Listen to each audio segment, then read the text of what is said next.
Innal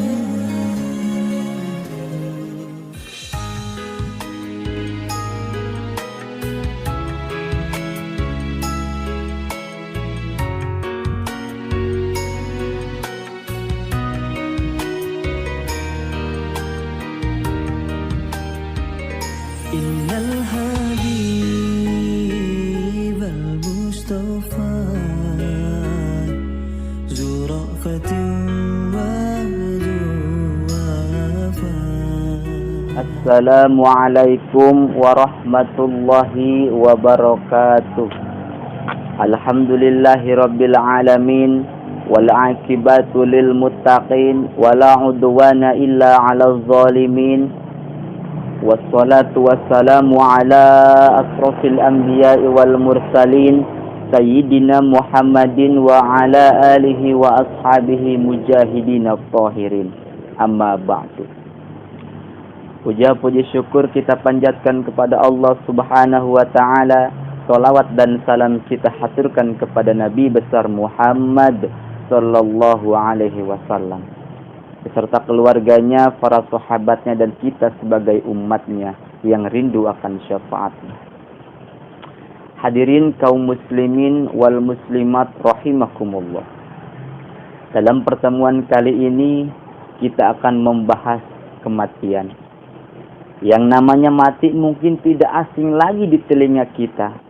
Mulai dari orang tua, orang dewasa, bahkan anak-anak sekalipun sudah mengetahui yang namanya mati. Yang namanya mati berarti lepasnya ruh dari jasad kita.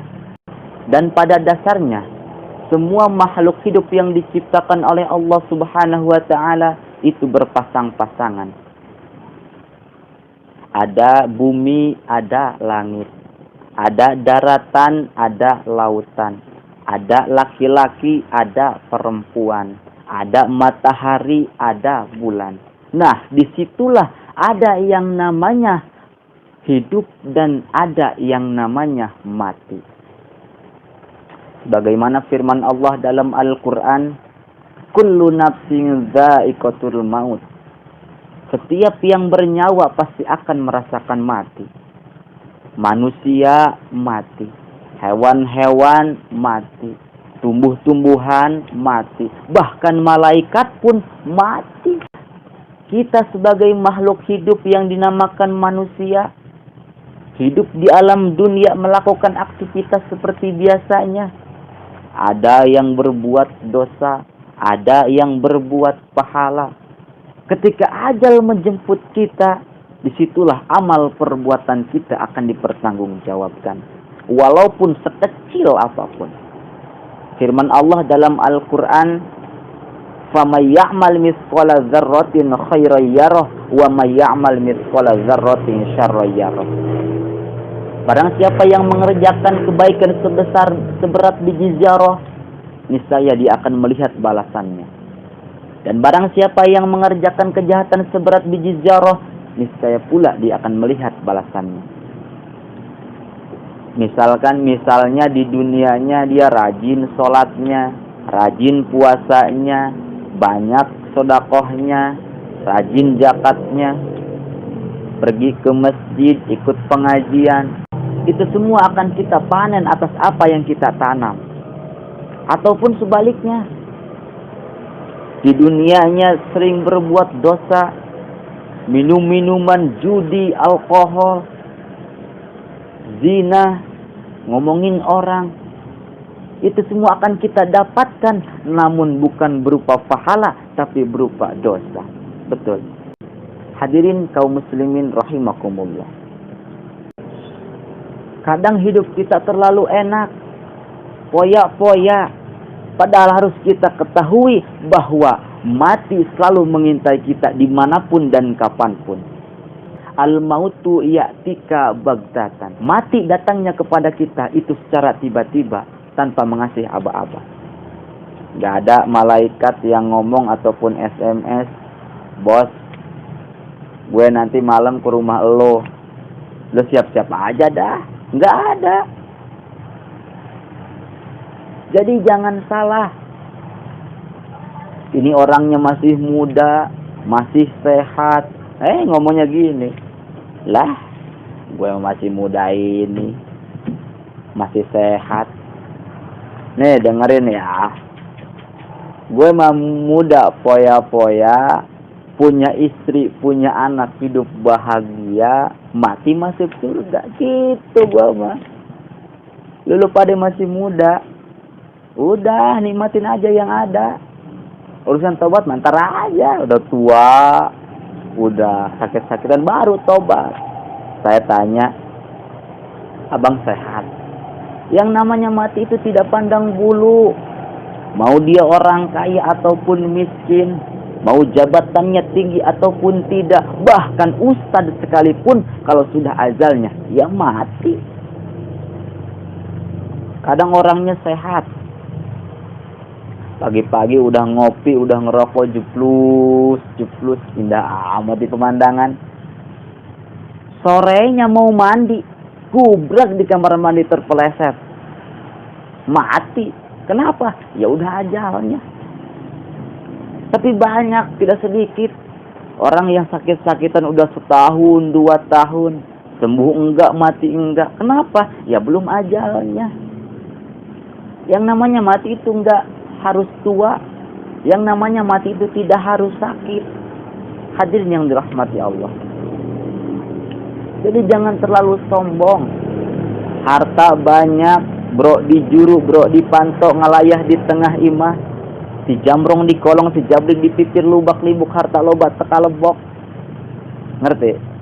Dalam arti kebanyakan harta, jabatannya tinggi, itu semua tidak ada gunanya ketika ajal sudah menjemput kita. Saya mau bertanya, emang jabatan yang tinggi mampu menolongmu ketika kau dihisab di hadapan Allah? Tidak. Emang kekayaanmu, harta-hartamu bisa menolongmu ketika kau melewati jembatan Shirathul Mustaqim? Tidak. Lalu apa yang akan menolongmu? Hanyalah amal perbuatanmu yang kau kerjakan ketika kau masih hidup di dunia. Hadirin kaum muslimin rahimakumullah. Lantas apa yang perlu kita sombongkan? Walaupun di dunianya antar jemput, dijemput oleh mobil, punya supir pribadi. Lantas apa kendaraan terakhir yang kau pakai? Hanyalah keranda. Jadi benar emang keranda itu kendaraan paling seram di dunia. Kenapa saya katakan tersebut?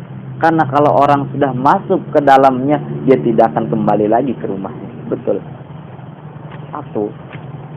Walaupun di dunianya pakai pakaian brandy, jas yang dia kenakan, dasi yang dia pakai, sepatu yang bagus mengkilap, tapi pakaian apa yang terakhir yang kau pakai?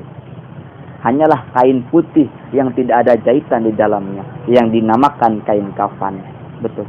2. Walaupun di dunianya berkumpul dalam satu keluarga, berkumpul dengan anak-anak yang cantik, yang lucu-lucu, istri yang cantik, yang setia, yang mendampingi, yang kalau keluar orang-orang lihat, wow, very beautiful, cantik kali istri kau. Itu semua tidak akan menemanimu ketika ajal sudah menjemputmu. Emangnya istri cantik mau nemenin kau di kuburan? Tidak. Ya paling kalau lakinya meninggal, ya bininya kawin lagi. Dulu kamar yang indah, kasur empuk silam sutra, istri anak tercinta, kasudi lagi bersama. Itu semua tidak akan bersama kita. 3. Walaupun di dunianya rumahnya megah, rumahnya 2 tingkat, garasinya cukup 15 mobil, kasurnya empuk, hidangan selalu ada di meja, tapi tempat terakhir apa yang kau tempati? Tempat terakhir apa yang kau diami? Hanyalah lubang yang berdiameter 2,5 meter yang dinamakan kuburan.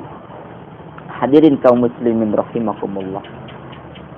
Cobalah kita renungkan apa yang harus kita sombongkan. Tidak ada.